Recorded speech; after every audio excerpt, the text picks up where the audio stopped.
Welcome to memoQ in 90 seconds. Today, how to extract repetitions with views. If you'd like to translate repetitions first for consistency, you can extract them with a view.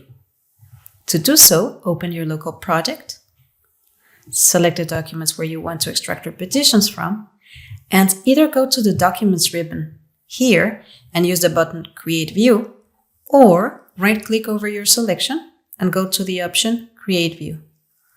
Once there, give your view a name and select the option Extract Repetitions. If you'd like to auto-propagate all of them throughout the project, leave this box below unchecked.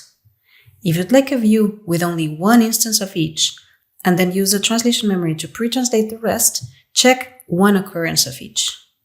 Your view will be available in the View tab just next to the documents, and everything you will translate there will be populated in the actual document where that very segment comes from.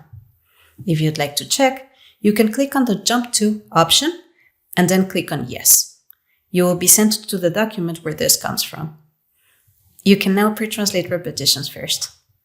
Thanks for watching.